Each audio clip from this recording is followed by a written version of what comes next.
What's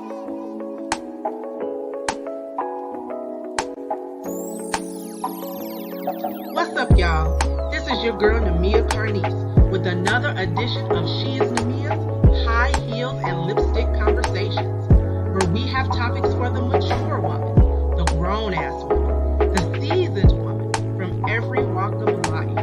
We aim to uplift, empower, educate, and encourage the woman within, mind, body, and spirit.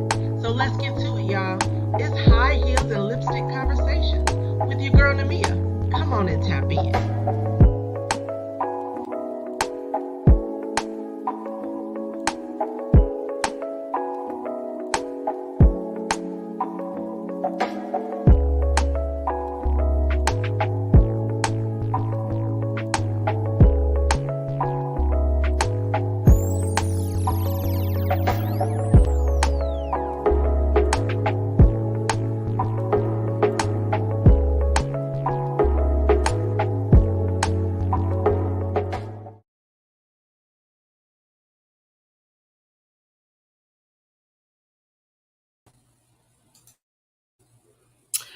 What is up, y'all? What is up? What is up? What is up? Come on in, come on in, come on in. As you would hear me often say, it is your girl. She is Namia, with another edition of High Heels and Lipstick Conversations, where we just have conversation for mature women, as the opening said, grown ass women, seasoned women, women of a different caliber, women with some standards, from all walks of life. Doesn't matter what walk of life you come from. Um, that's what we do here on She is Namia when we have high heels and lipstick conversations. We just have, real conversations. So, how y'all doing? I need you to come on in. And as you are coming in, check in with me and let me know that you are checking in so I know who's having a conversation with me tonight, who is here on this evening. It has been just a long day for me. I got to get my whole little setup. I got to make sure that I'm plugged in to my comments and I can see when folks check in. So I'm just going to give folks an opportunity to come on in and just start some conversation on this evening. Listen, it's been a long day, a long day. A busy day. Work for me was like back-to-back meetings. HR life sometimes can be very demanding. And so, that's been my day. So I was looking forward to just coming home and relaxing, coming before you guys this evening and having some conversation. And so here I am. And I see my Sands checking in. Hey, 219 from 219. Hey, to my Sands Zanine. Thank you for checking in on this evening. I love you. I just want you to know that I love you. And I need to see your face, even if it's through video. So we owe each other some face to face, but I just want you to know that I love you. And thank you for checking in with me on this evening. Like I was saying, I just had a very long day today. So my goal is not to be before you long. But I think we have a very important discussion on this evening. Listen, I always have to give my disclaimer, but let me start here because for some folks checking in, this will be their very first time checking in to She is Namia High Heels and Lipstick Conversations. And so if this is your first time, I want to give you some explanation about who we are, what we do, why high heels and lipstick conversations. So simply put, as I stated before, this is dialogue, conversation amongst grown women. We explore topics that are relevant to everyday life, that are relevant to our worlds.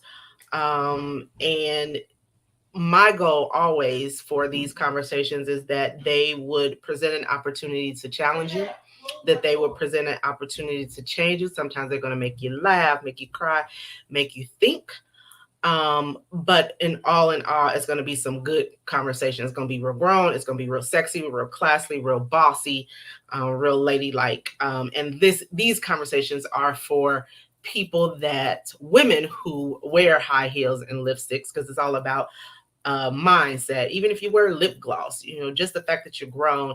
And these conversations are for individuals who appreciate women who wear high heels and lipsticks. So listen, that's what we are all about. Of course, I'm a Black woman, so I often speak on topics that are relevant to me, and my community of women. And so some of that dialogue you're going to hear tonight is what we are actually going to talk about. And so, but before that, listen, I gotta share this. I gotta share this pic right here.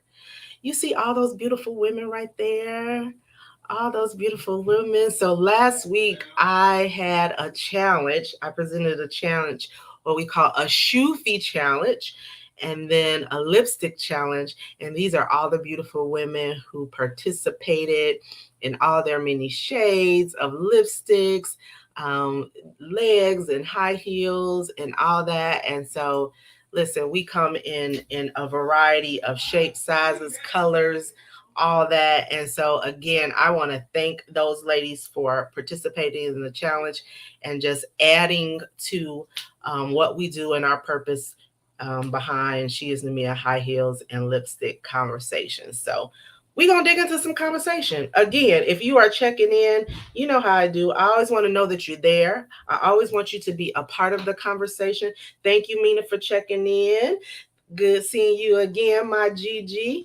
Um, Let me know that you are here. You can put some kissy lips, some lipstick, some high heels emojis. If you're a brother checking in and you just want to know what this conversation is all about and what she got to say, you can put some fist up in the air, some arms, whatever, just to let me know that you are checking in. Because again, this is the conversation. I don't have any guests tonight. It's just me. We will have a guest the next 2 Wednesdays, but it's just me tonight having some conversation, kicking off the theme for this month. And so I'm going to rely on you to talk back to me. Tell me what you think, what your thoughts are, just so that we can, dig into some conversation on tonight. So that's what we aim to do. Let me see. Let me check into the chat. Looks like I got a couple more chats. Hey there, Tanya. Thank you for checking in. Hey, Denise. Thank you for checking in. Hey there, Monet. Thank you for checking in. Thank you for all the love on this evening. I appreciate you all for being here and checking in. Okay. So, we got a little bit of a heavy conversation. And I was going to start this conversation. I always kind of touch on a current topic or something like that. Um, and I'm just going to touch on, something that happened this week briefly, and then we're just going to move right into our conversation because I don't want to tarry long tonight. It's been a long day for me, a demanding day. And so I want to lend enough room and space to have the conversation that we're going to have on this evening, about dealing with our traumas. But one thing that has kind of been a recurring topic, and it was all the discussion this weekend and moving into this week, is about the incident or the conversation what was had on Drink Chaps with Irv Gotti, and Ja Rule was there, and Ja Rule, or Irv Gotti, I should say, um, man, he really kind of showed himself in a lot of ways in his discussion on Ashanti. Now, listen, Ashanti is, whether or not she's a great singer, we could debate that all day long. But from what I have seen of Ashanti, she's a pretty classy chick, and I like classy chicks. And so I don't see an image of her where she could be there were no reason to be disrespectful towards her. Yet, we, if you saw Drink Champs, if you viewed the footage, you saw YouTube, whatever, with Irv Gotti on there, you know that he had a lot of distasteful things to say about Ashanti. He called her out of her name more than one occasion, to the point that at some point Ja Rule had to say, can you stop calling her the B word? And he kept, all throughout the conversation, he kept reflecting back to his time with Ashanti and how he found out that they were no longer together, and he was responsible pretty much for her career. And it was after they had sex that the song Happy came to be. Just all these different, you know, different things that he had to say. And, I have some thoughts on it, but one thing, I was just amazed that a man at that age found it necessary to share all of that in that way at that age. Yes, Deneen. So you get my point. She says, I listened to the episode and didn't appreciate how he shared that their intimacy. He seemed bothered and bitter. He was very disrespectful. Yeah, very disrespectful. Like, you almost 50, my dude. If you ain't 50 by now, your relationship with Ashanti was 20 plus years ago. What good reason would you have to speak on this woman 20 years later? Not only that, you were married. You may have been separated. I heard that there was separation, but um, he was married at the time that they dealt. So he really, you didn't have a leg to stand on. And so I think it was just surprising, and by the reaction of some of the ladies, they were surprised too, that at this stage in life, 20 plus years later, that he is still showing how scorned and how mad he is. Um, and she moved on. She didn't want anything else to do, to your point, Lynn, she didn't want anything else to do with Murder Inc. She wanted to take her career in a different direction. And obviously, she didn't want that from um Irv Gotti at the time. Now, granted, yeah, I understand being pissed and mad and hurt or whatever. You were in love with this woman in the moment, but when do you move on? And matter of fact, Ja Rule asked him that question: how long do you stay stuck in this bitter scorn state? So, just something to think about. I ain't gonna tarry on that long. If you want to know more about, my thoughts and opinions on that, I'm gonna tell you how you can, where you can go to, hear more about my thoughts on that. But just, just, I just think we need to be conscious that, we always hear about women who are scorned and bitter from relationships. But if you ever wanted to see a man that is still bitter and scorned, go watch that Drink Champ episode with Irv Gotti. I mean, it was tragic. Not a good look for him. And it is something that a lot, even brothers were saying, I can't respect a man who speaks on a woman in that way 20 years later when you were legally married. Just crazy, you know. Anyway, we ain't gonna tarry on that long, but yeah, yeah. Come on and check in with me. Let me know that you are here. Thank you for checking in, Keisha Gray. Thank you for being a part of the conversation on this evening. I appreciate you for stopping by. So, our purpose of being here tonight is we are talking about, dear Black women, the origins of our trauma, the origins of our trauma. And let me tell you why I wanted to have this discussion. Because so many times, again, just going back to what I just said in the example of Irv Gotti and the conversation that he was having about Ashanti, so many times we as a community of people always put the onus of being scorned and bitter on women.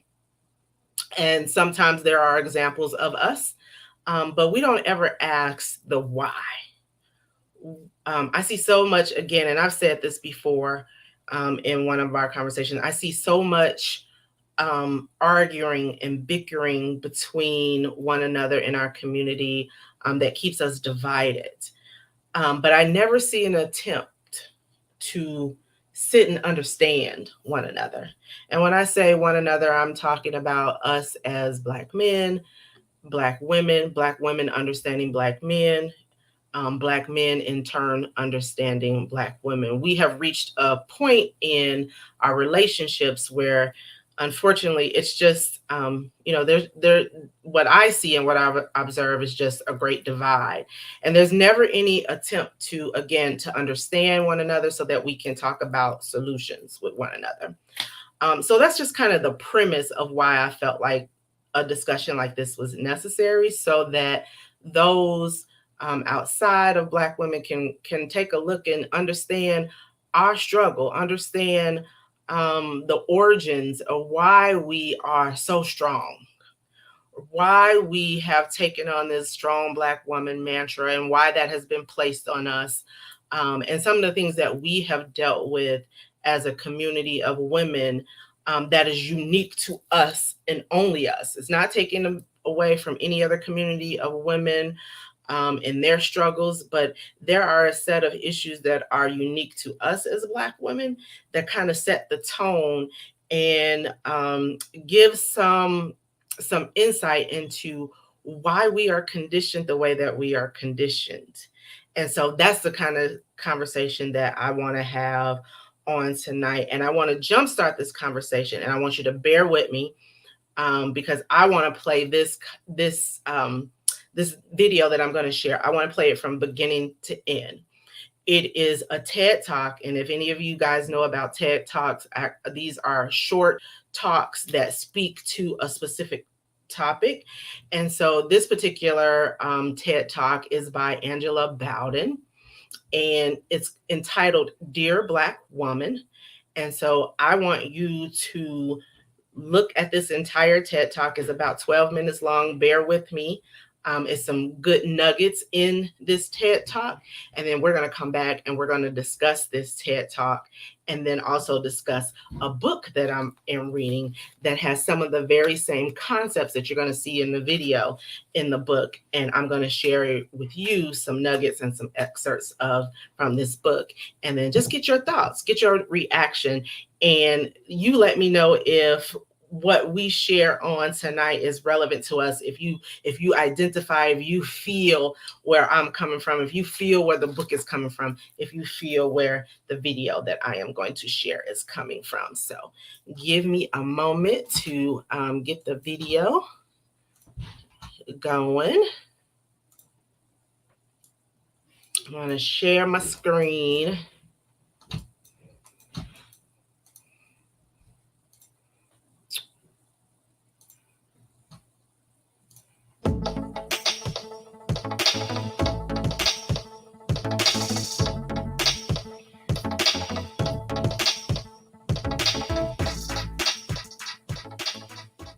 Being born a Black woman means we are born with the responsibility to live our entire existence in resistance.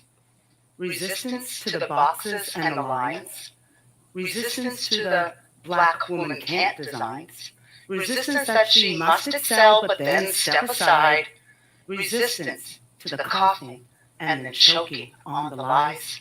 Resistance to the constant game of seek and hide, while the game traded her currency, her dignity and pride, because she learned this transaction as a child. And what we see is not for us. And that includes the system of injustice, and the reality of the responsibility makes the Black woman scream, and it invades all her thoughts and consumes all her dreams, both at nighttime and the one she used to have in the sun. Being born a Black woman means We are born with the responsibility to live our entire existence in resistance. The responsibility to stand up and ball up a fist and shout this is bullshit until somebody listens and then move like the queen that she is on her mission. Black woman, you forgot your crown because you had your head lowered down and it fell to the ground. Pick it up and polish it till it's shiny and bright, deflecting that fight and projecting the light of your God-given rights. Resistance, persistence. Thank God for your existence.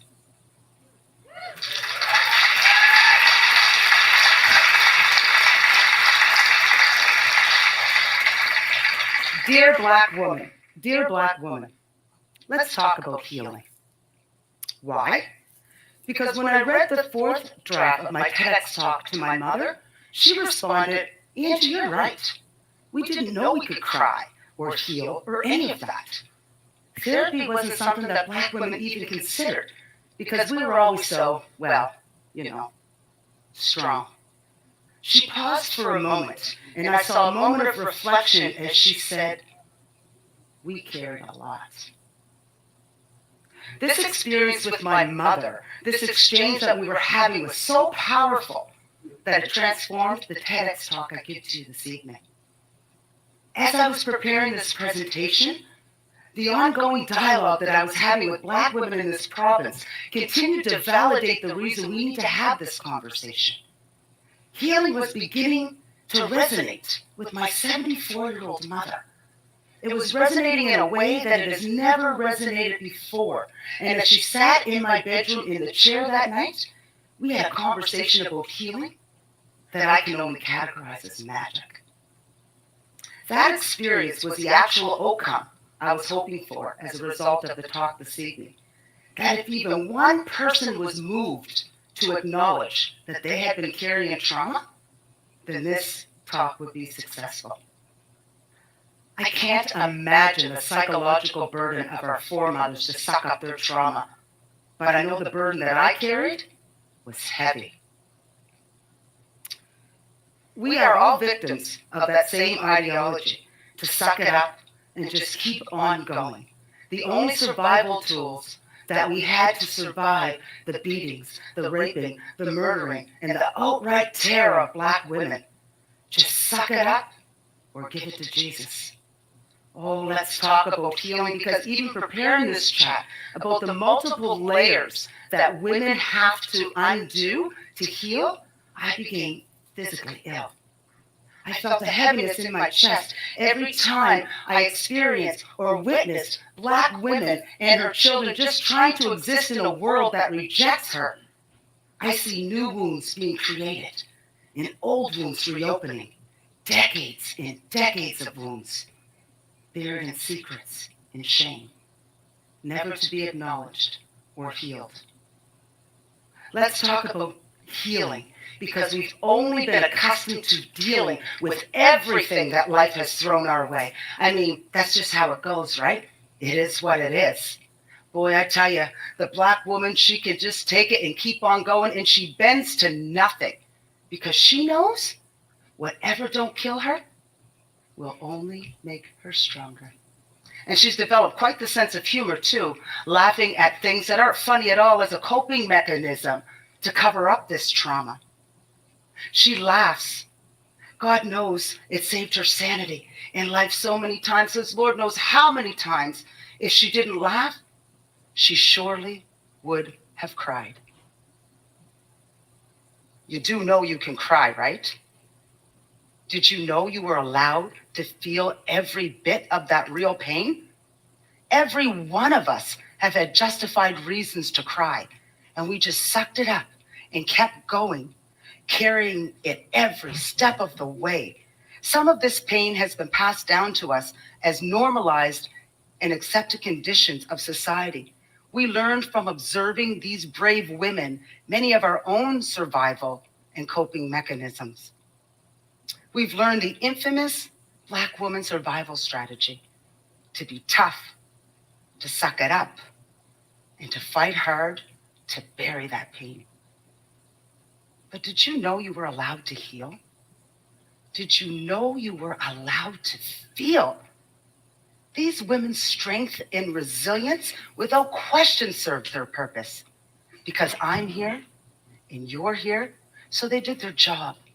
And their job was survival, using whatever tools they had to keep them as safe as possible in the unsafe conditions that they found themselves in.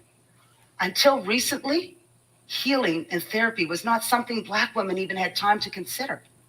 And had she considered it, there was no one available to validate her lived and intersecting trauma. Besides, she would have been ostracized for speaking the family's business. Shh, what would the neighbors think? That shame did not belong to us.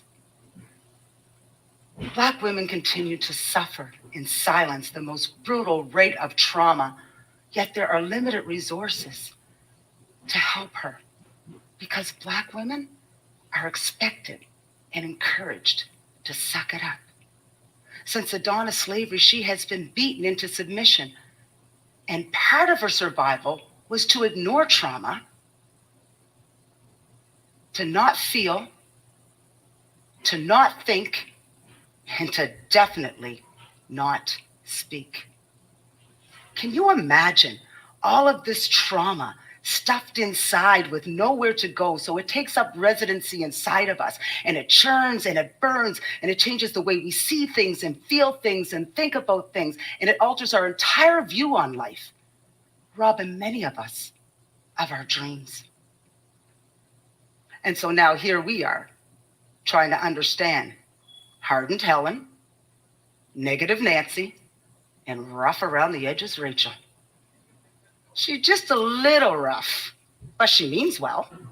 Come on, we all know Helen, Nancy, and Rachel. And some of us are Helen, Nancy, and Rachel, and those women deserve to heal too.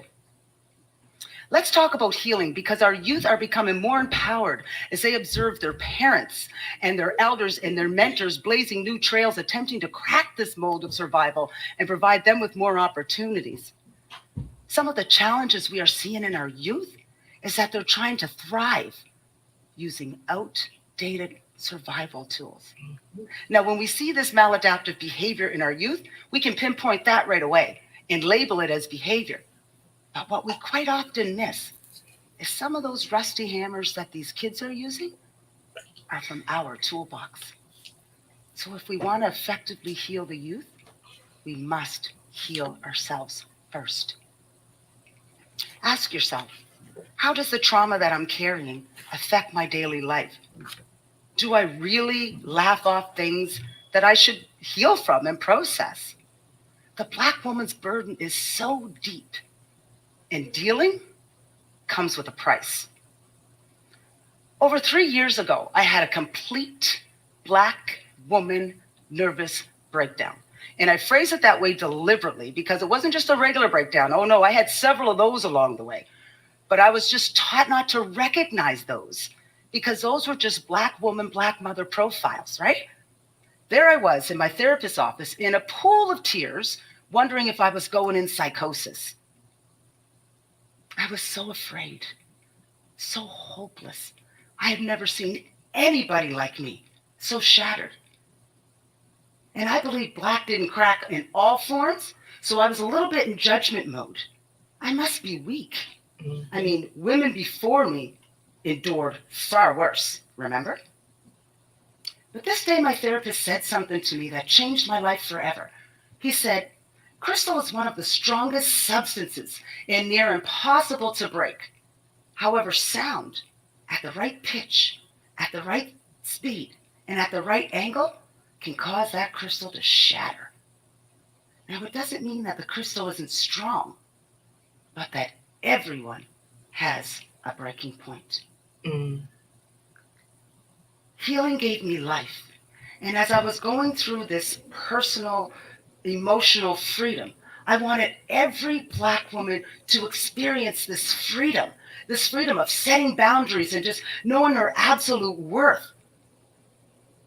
Carrying the strong black woman burden is so heavy, but you don't have to. You can put it down.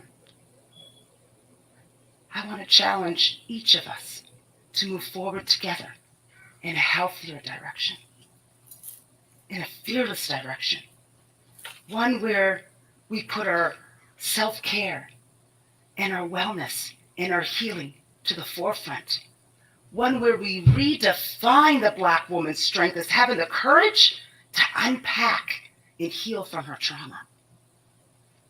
Let's put an end to the survival eras and begin the process of living. Let's talk about healing.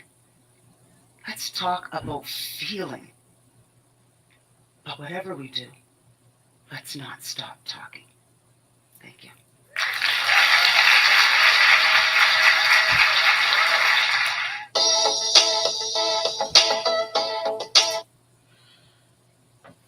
Okay, listen, let's breathe with that for a moment, because sometimes I feel like you have to let some things just breathe and reflect on what you just heard. So that's what I want you to share with me right now in the chat. What are your thoughts about the TED Talk, Dear Black Women, and our traumas and healings? So I'm getting some hand claps. I got an amen. What do you think? Was it powerful? Was it truthful? Was it something that you can identify? Is it something that you never knew about Black women? If you're checking in, you're trying to understand, tell us what you think about the TED Talk. I'll just share. Deneen says, surviving, living, and healing. Yeah. I mean, a lot of what she said was just so poignant. Mina says, that was an eye opener, very truthful, very truthful. And listen, she, sometimes the TED Talks come across in a very dramatic way, and she was very, I think, theatrical with her approach to delivering the TED Talk. But it's an experience that a lot of us as Black women have experienced. It's something that we can speak to personally, from a very personal level. And so a lot of times I like how in the very beginning, or threaded throughout the TED Talk, she talked about where it all came from, what it all stemmed from. And so that's our conversation on tonight. And so, as you guys know, that in past I have did a little exploitation of a book, and shared some concepts from a previous book, The Art of Femininity. I've shared, um, excerpts from a study that I was doing about the state of Black relationships. And so tonight, I want to talk about a book that I purchased a little while ago, and it's called The Black Girl's Guide um, at Emotional Healing at Emotional Wounds. And so the author is Nijima. I hope I'm saying it right. Nijima Smalls. You can find it on Amazon if you just Google the title. It's a very easy read. It's a very you know a read that you can probably read this book in a matter of a couple days. That's just how easy of a read it is. But it mentions some very thought-provoking concepts. A lot of the concepts that Angela Bowden mentioned in her TED Talk as well. And so I just want to highlight a few of those comments. Deneen says, different stages and how I've seen myself in each phase. The healing process can be ongoing, but it has to start and be intentional. It is where you go from existing to really living, right? Living in that emotional emotional state, that unhealed phase, listen, it's just not a place that you want to live. You need to be able to identify when you're carrying trauma and emotional wounds. And the first start to it is just recognizing that it's there. So, Denise, you're asking, what is the name of the book? Again, it is called The Black Girl's Guide at Healing Emotional Wounds. Listen, Denise said, different stages, she's seen herself at each phase. And I have too. This book that we're about to dig into, um, some of the ladies that are mentioned in this book, I have seen myself at different phases and different stages of life. Again, one more time, it's The Black Girl's Guide at Healing Emotional Wounds, and the author is Nigiyama. Nigiyama, I hope I'm saying it right. Nigiyama, if you check in at any time or see this, no diss to your name, but I hope I'm saying it right. However, Nigiyama Smalls, again, you can probably find it on Amazon. It's actually where I purchased it from. But in the book, she talks about a bunch of different concepts. But tonight, I only want to focus on the origins, like where some of our trauma comes from, because it's deep rooted, and it goes way back for us. And it impacts us in so many different ways. So some of the concepts that she talks about when it relates to our unhealed trauma. Thank you, Denise, for sharing. She's sharing the link. I will share the link as well at the conclusion of our discussion on tonight. But she talks about generational trauma. She talks about family secrets. She talks about mommy issues, how sometimes we have mommy issues, sometimes we have daddy issues as Black women. She talks about bullying, failed relationships, whether that be marriages, romantic relationships, what have you. She talks about death, the impact of death on us. And then she comes from a spiritual aspect. So she, throughout the book, several times she quotes scriptures and, just kind of shares her own testimony. But she talks about even the devil, Satan, how he can attack us from an emotional place. So I want to start there and talk about some of the types of trauma. And bear with me, because if you have sat through any of my discussions before, you know that I like to read excerpts from the books that I'm sharing, because I think it's always good to get some insight into the words. So she kind of begins the book in her like introductory chapter, introducing us to four different women. Okay, and so these four different women, one is Sarah. So she introduces us to Sarah, and she tells us that Sarah is, and let me know if you identify with any of these women, but she introduces us to Sarah. She says Sarah is always dressed to the nines. She has earned a bachelor's degree and a master's degree from one of the nation's top historically Black colleges and universities. So she got it going on, right? She's well spoken, she's sharp, and she's driven. She's armed with a photographic memory. She has a high earning paying position as a finance manager for one of the nation's largest accounting firms. But here's where we start to see Sarah's trauma. It says Sarah is a tough girl. She doesn't allow anyone to correct her. Can't say nothing to her. You can't disrespect her. Can't say shit. Excuse me. Sometimes I say, cuss words. So if you're bothered by a little cuss words here or there, then you probably want to, exit stage left. But and she describes herself as very direct, and that's how she introduces herself to new people. Because so she wants everybody to know that she's very direct, she's real, letting them know up front that she will not tolerate any level of disrespect. She says exactly what's on her mind. But her colleagues, the people that she works around, they deem her intimidating and unapproachable. Very unapproachable, demeanor. So It goes on to say that Sarah wants to, take her career to another level. She's been eyeing this director of finance position.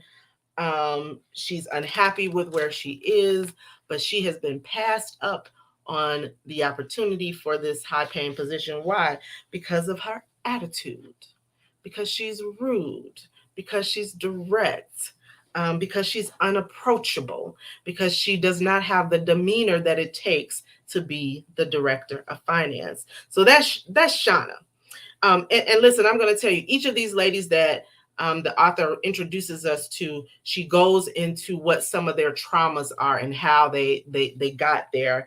Um, we're introduced to Shauna, and she is a 30-something-year-old woman. She's reserved, analytical. She likes to read. She's awkwardly quiet in social settings. So she prefers things like Netflix and spending time alone and her animals. She adopts and cares for and rescues dogs and cats. But something along the way happens. Um, every now and then she is hurt. Someone will say or do something to hurt her, or they will cross a line that she created that they may not have been aware of. Now she never voices herself; she keeps it to herself, but she takes on and impacts this hurt. And after each incident, she quiets herself, never expressing her true feelings. She creates distance with individuals, and eventually she just kind of cuts herself off from people. So that's Shauna. And then from Shauna, we're introduced to Nefertiti. And Shauna is this Brooklyn native. She's a good looking, attractive woman. And what she desires in a man is a tall, chocolate, handsome, well spoken, and successful type of man. Eventually, she's in college. Eventually, she falls really hard for her college sweetheart. They call him Kyle. Um, and that led them to eventually getting married. He wanted to marry her very quickly. She gets pregnant, which kind of forces the marriage. At some point, she drops out of college, and then the marriage progresses in such a way that Kyle has, cheated numerous of times, but she stays. She stays in the marriage, because she's doing it for the kids, or she's doing it for whatever reason. And so think about how Nefertiti herself would become impacted as a result of this bad marriage or this bad experience in marriage. And so finally, then we are introduced to Caroline. Now, Caroline, Caroline's a trip. She's feisty, she's sassy, she's free spirited, she's artsy, she's all of these different things that can be used to describe Caroline. But she's frustrated. She's frustrated with the dating game.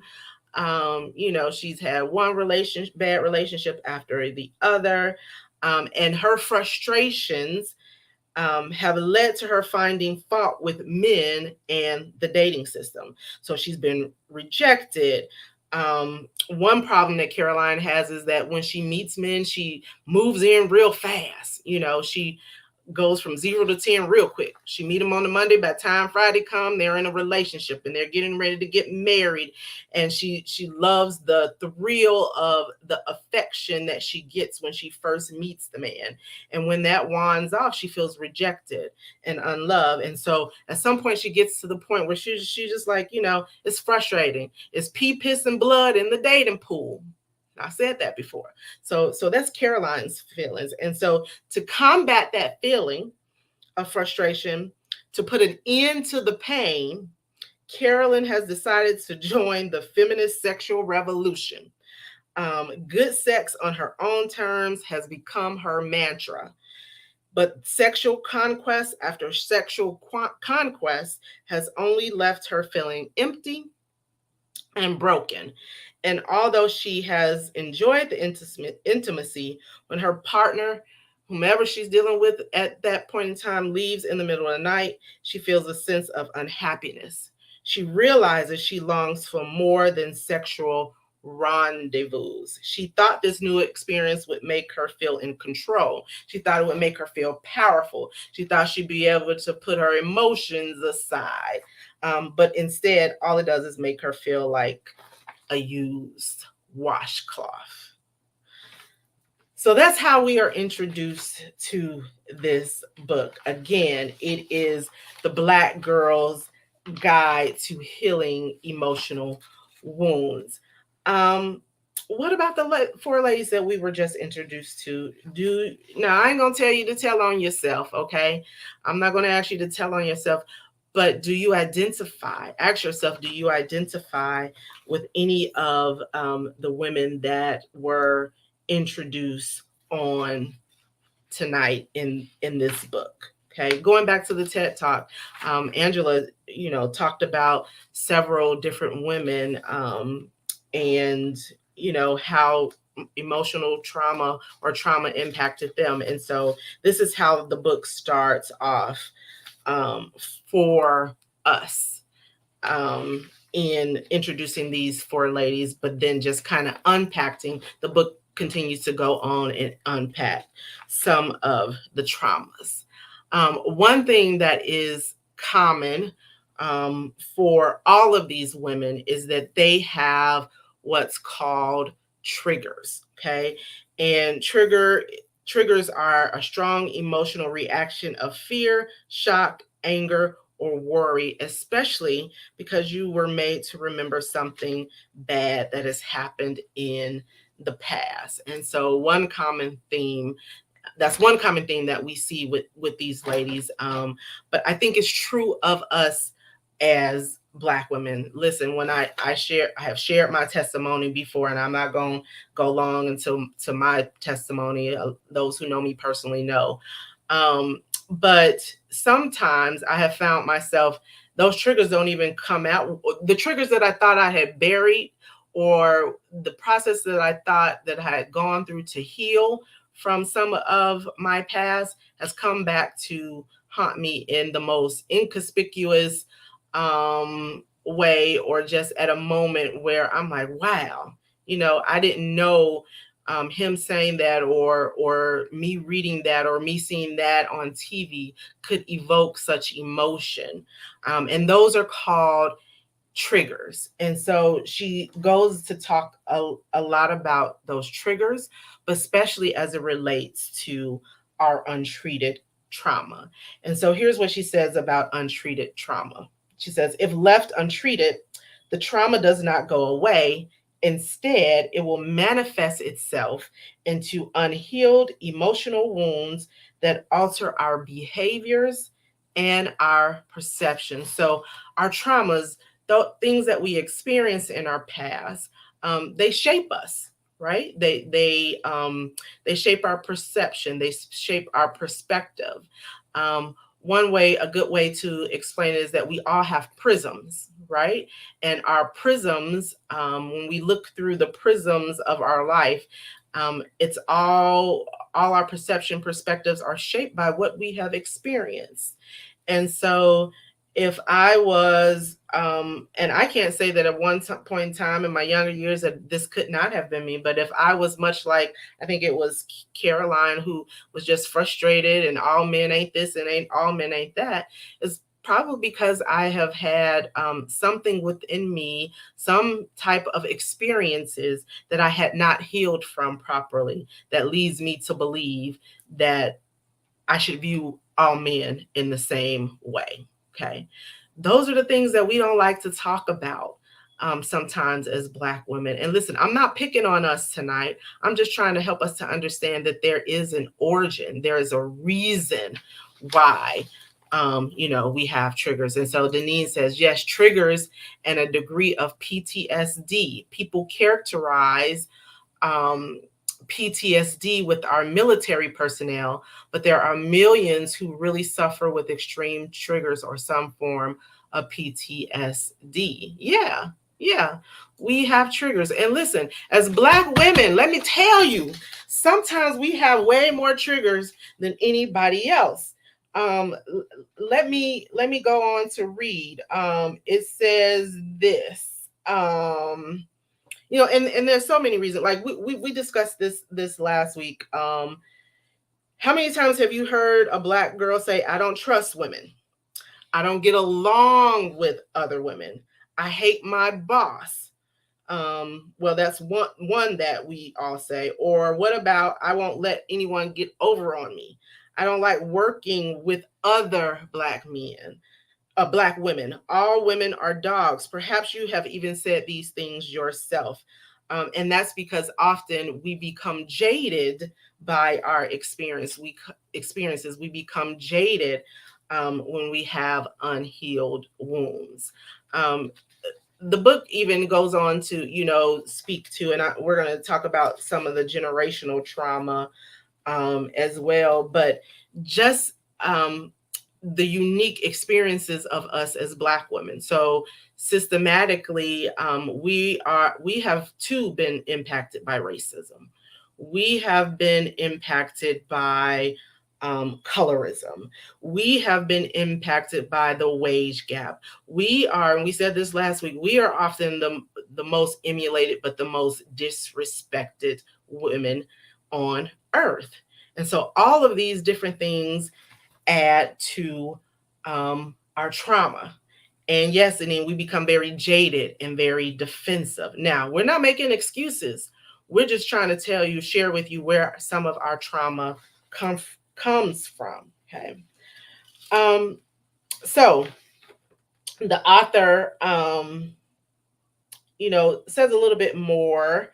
She said the following list includes some of the most common emotional triggers, meaning we react when we feel as though we aren't getting or will not get one of these things that are very important to us.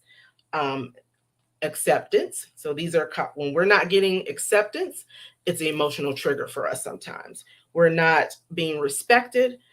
We feel like we're not liked. We're not understood. We always have a feeling, a need to be needed, to be valued. Sometimes us as black women, we like to be in control. We always want to be right. We want to be treated fairly. Oftentimes we like attention, and sometimes we look for that attention in unhealthy ways.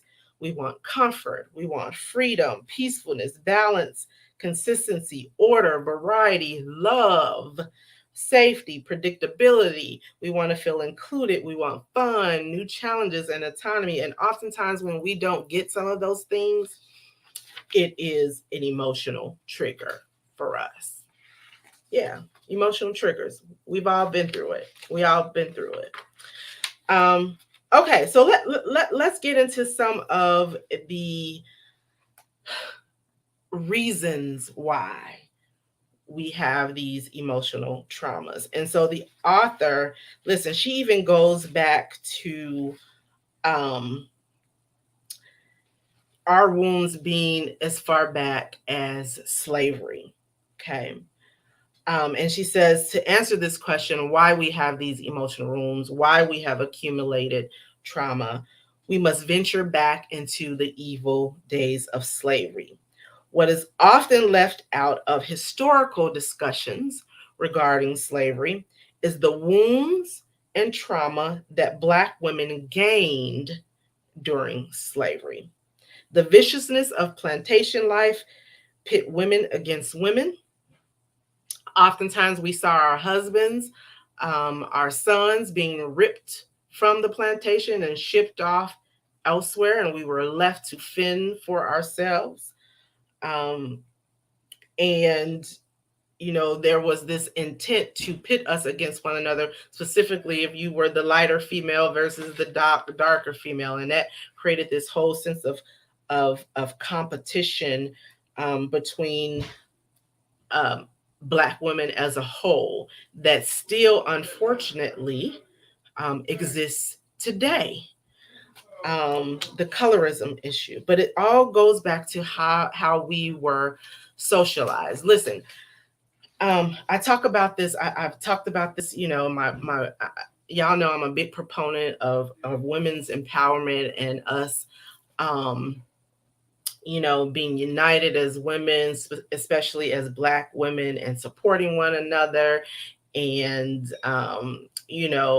not always being in a spirit of competition and looking at each other with the, what's called the elevator eyes.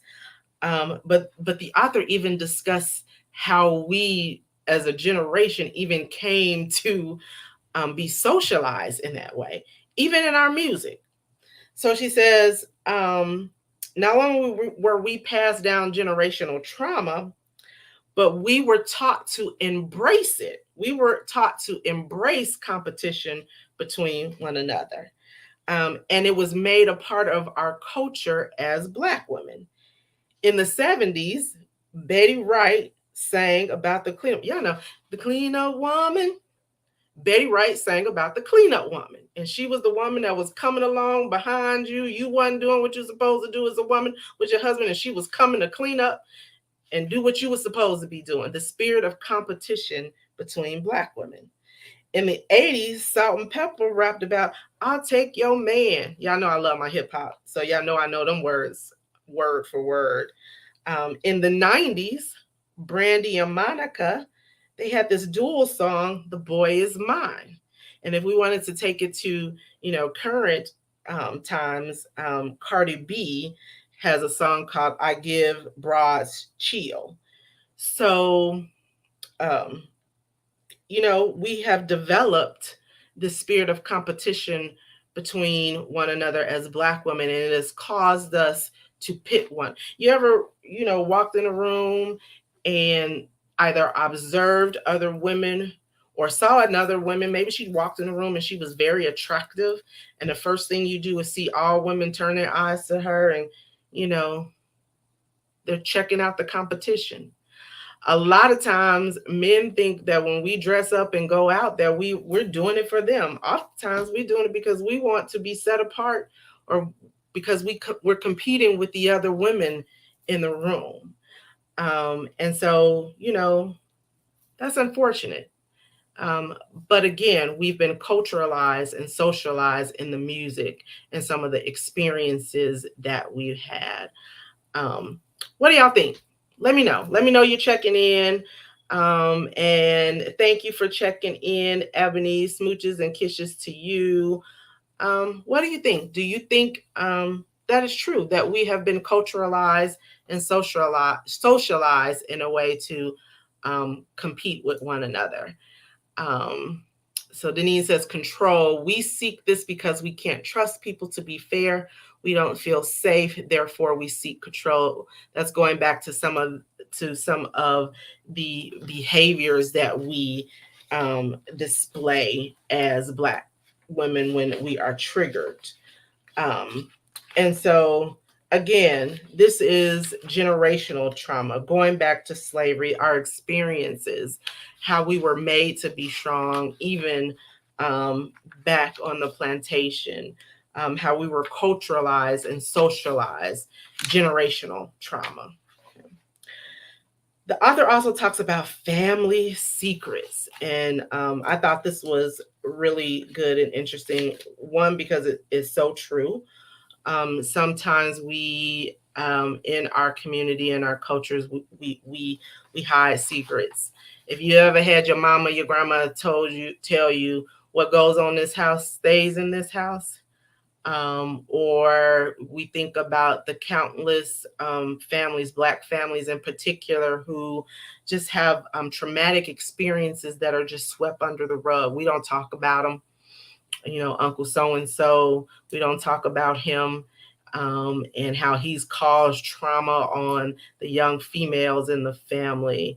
We don't talk about, um, you know, the domestic violence that occurred in our family. We sweep a lot of those issues under the rug, and so what she says, what the author says, is that when severe emotional trauma occurs during our formative years, our development is stunted at the age the trauma occurs.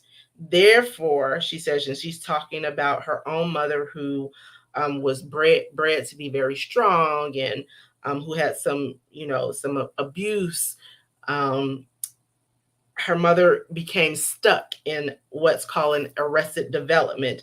that she could not break away, which means her growth was stunted. She couldn't move past the traumatic experiences that she had, and therefore she passed that down to her own daughter. And so, unfortunately, a lot of us are Black women, because we haven't healed, because we haven't gone through our process. We're still stuck in our traumatic experiences. We risk passing those behaviors on to the generations behind us. Um, when we talk about family secrets, she talks about the shame and humiliation of family secrets. They can be damaging. Shame in and of itself causes us to feel inferior and hyper vigilant. It also causes us to behave defensively. We talked about that earlier. And because of shame in the family, often um, folks suffer their entire life and from this spirit of victimization, like they're always being betrayed, or they're always being victimized, and they hide that stuff. They hide that emotional baggage, that family trauma, to keep up appearances. And so that happens for a lot of us in the Black community. So generational family issues. I mean, she really has some good stuff. She talks also about mommy issues. Listen, the mommy and daddy issues. So she tag teams and talks about mommy and daddy issues. And what she says about mothers is that our very first relationship is with our mothers. Our moms teach us what unconditional love looks like and paints the very first picture of women, of our woman to woman relationships. For many of us, our moms grew up in the 50s, 60s, and 70s and early 80s. Those days were drastically different from today. Okay. And this is so true. Have mentioned this before, that oftentimes we need to stop and take a look and hear and observe how the younger generations think and feel and how they view relationships. And oftentimes it can, trace back to their mothers, as to the reason why they feel the way that they feel. But she says that those days in the 50s, 60s, 70s, early 80s were drastically different. There were no cell phones, there was no Google. Kids could run free all day long, at least until the street lights came on. And another key difference is that these were times when oppression was still prevalent. Racism was still very much alive. We weren't even that far out of the civil rights movement and gaining our rights. Um, and many of our mothers were poor or lower middle class, or maybe just on the cusp of middle class. And so oftentimes when we think about our traumas and the traumas that we have taken on as women, as Black women in particular, we need to think about the political and social climate of the time. I remember having this discussion with someone before, and I do believe we were talking about women and why we always have, carry this strong Black woman mantra. And oftentimes, again, in this divide between Black men and Black women, you always hear um, the argument that um, Black women have kicked men out of the homes, and then we fed into the welfare system and things of that nature. And so now we come to this point in 2022, where we feel as if we don't even need a man in the home because we can take care of ourselves and we're strong and we're independent. But again, do we ever even think about why women have taken on those behaviors? Again, we too were impacted by what was going on in the social and political climate at the time. It's not just because we wanted to, take the government's handouts, kick the men out of our home and take the government handout. We were responding to the times, because there was a time where crack infiltrated our communities and our black men were getting locked up at alarming rates, or our black men was being shipped off to war and coming back addicted to drugs, or they didn't come back mentally able to take care of families. So what was the response? Because now we're a bunch of single mothers who our husbands and our sons have been locked up at alarming rates. So we were only responding to the time, the political climate, the social climate at the time. And here we are 30 years out of those experiences, and you wonder why you have a crop of young ladies who now come to decide that marriage is not beneficial for them because they've seen their single mother do it all, raise her kids all by herself. You know, think about the origins of our trauma. Think about how we were socialized. Think about how we came to where we are today. It's not just us being defiant or, all Black women have bad attitudes and things of that nature. A lot of times it has to do with our past, it has to do with our experiences. Okay. So, yeah, that's me just ranting, going off. But she talks about mommy issues and those relationships. Many moms during those days worked long hours or even two jobs, often for survival. There was no time for big hugs, long intimate relationships between mother and daughter, or words of affirmation. There was no time to study with their children or study their children to understand their interests, see what their learning styles were, because they had to work two jobs to be able to take care of the home because they're single mothers. Um, there was no time to concern themselves with the development of the whole child and to affirm and appreciate their development at a very early age.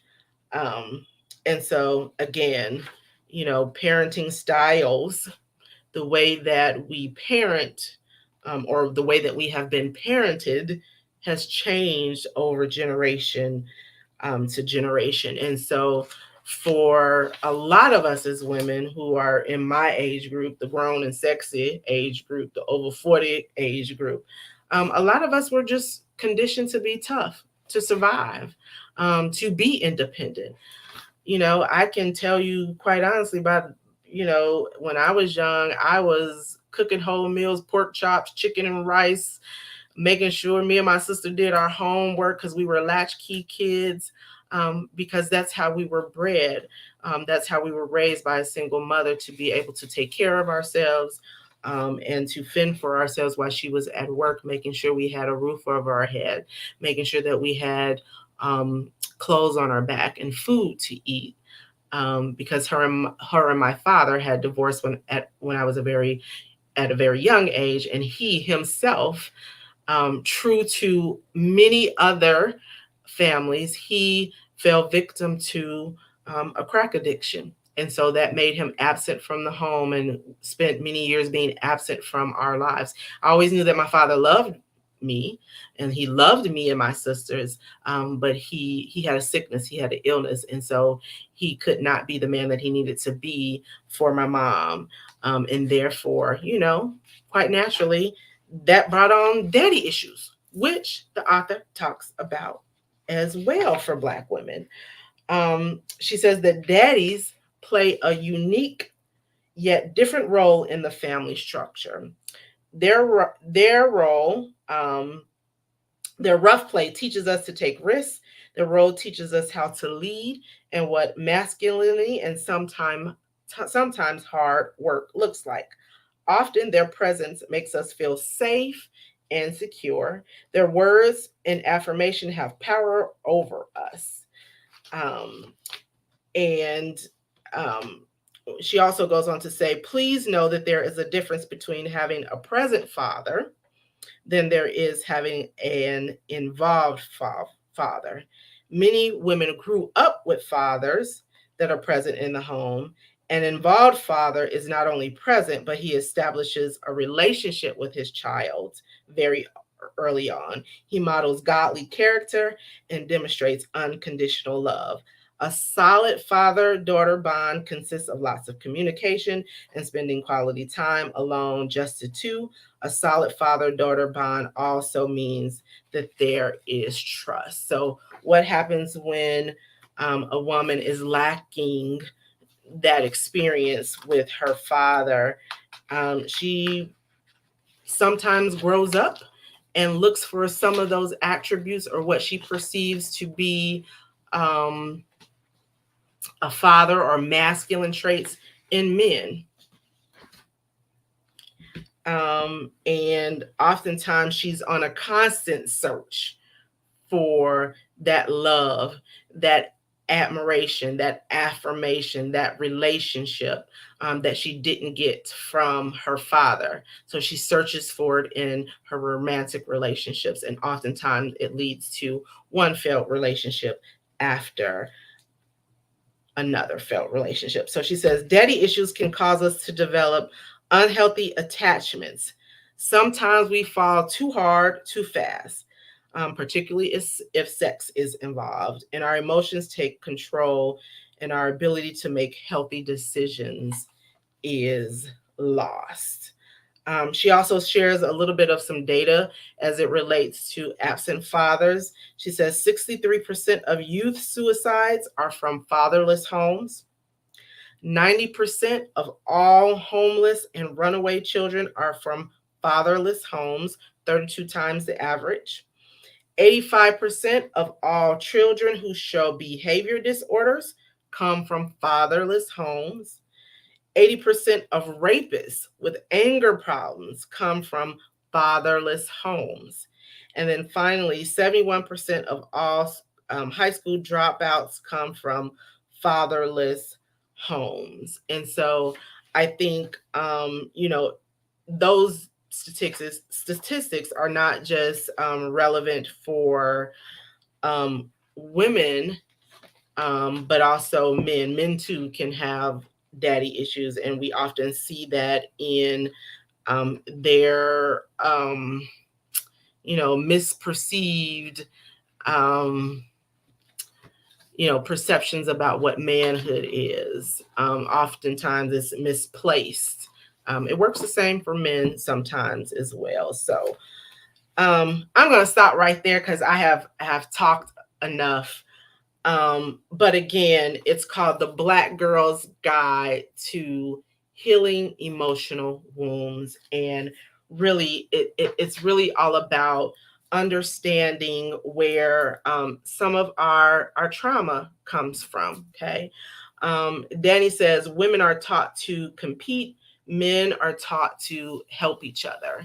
Yeah. Yeah. We're taught differently. And so, again, I think it's important to understand where our traumas stem from, why we, um, behave the way that we do, why we have some of the perceptions that we do. She even goes on to talk about failed relationships, again, death, how death impacts us. And so these are real issues for us as Black women. They're real issues that are unique to us as Black women. And so I just wanted to highlight that on this evening. We are going to continue this conversation. So we're not going to stop it here. We will continue the conversation on next week. So now you get a little insight into where our traumas come from, how they impact us. They make us defensive. We don't trust anybody. One of my pet peeves in particular, and I mentioned this earlier, is women who say, I don't get along with other women. I don't do women. Oftentimes it's because those women are the ones who are prime examples of women who have not healed from some type of trauma, and it leads them to this distrust of other women. Now, I'm not saying that you shouldn't be discerning about who you allow in your circle, but oftentimes when you hear those words, it's there's a deeper issue that's brewing in the next woman. And so I hope more than anything, as we continue on to this discussion next week, it helps us to understand one another.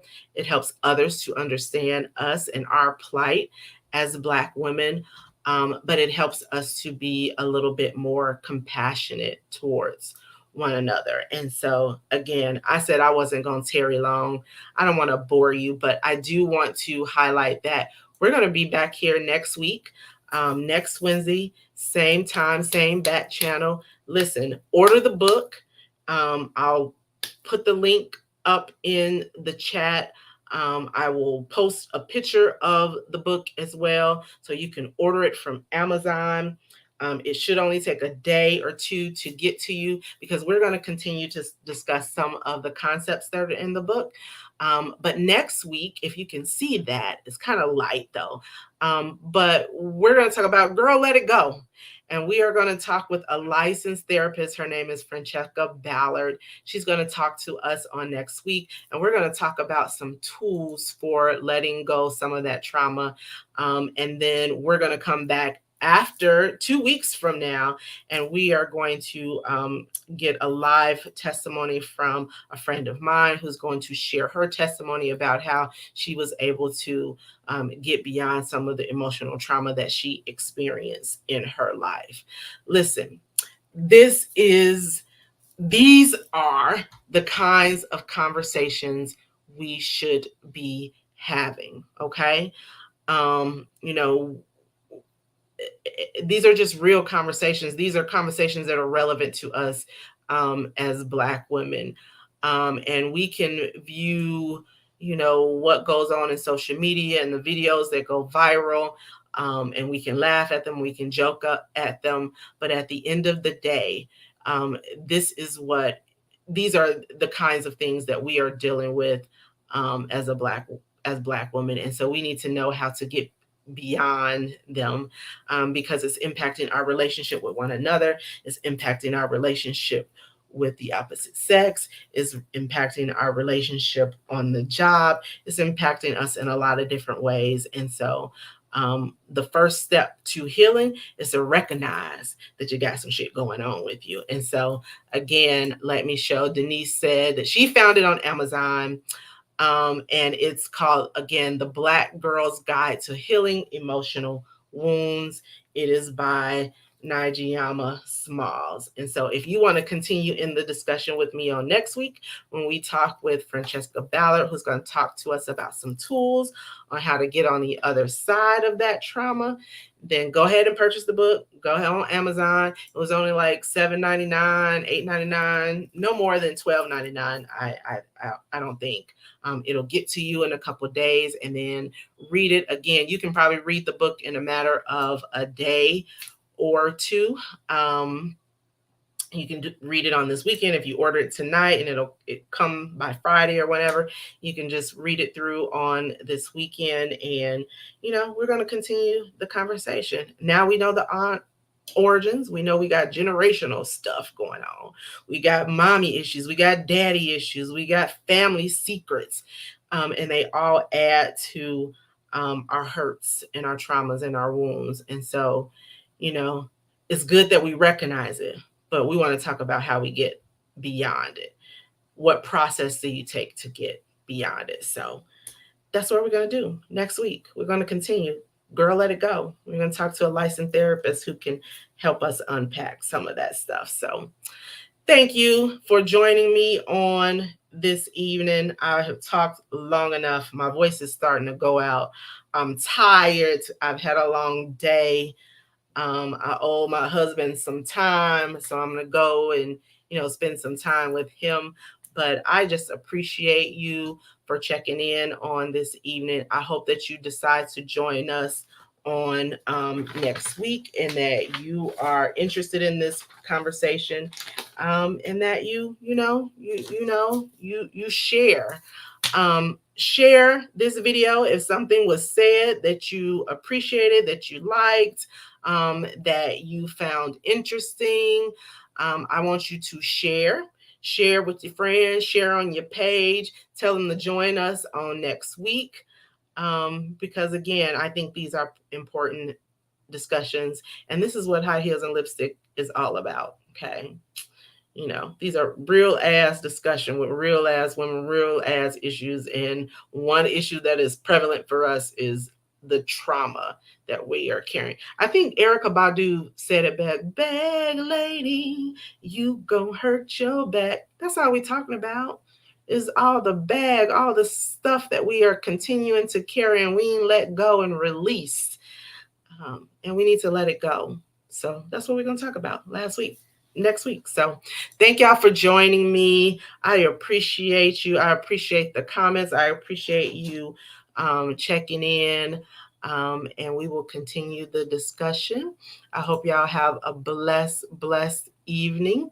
And I just want to leave you with this thought because I try to leave in every discussion with a thought. And so I'm just going to keep it real simple, real plain. And as I was thinking about, what would be my final thought, it's like the Lord just told me, just keep it simple, just keep it plain. Um, Give us something to think about for next week. And that alone is that healing is possible. Healing is for you. Healing is possible. Healing is for you. Thank y'all for joining. Smooches. Again, share and like. Join me again on next week. And I will see y'all soon.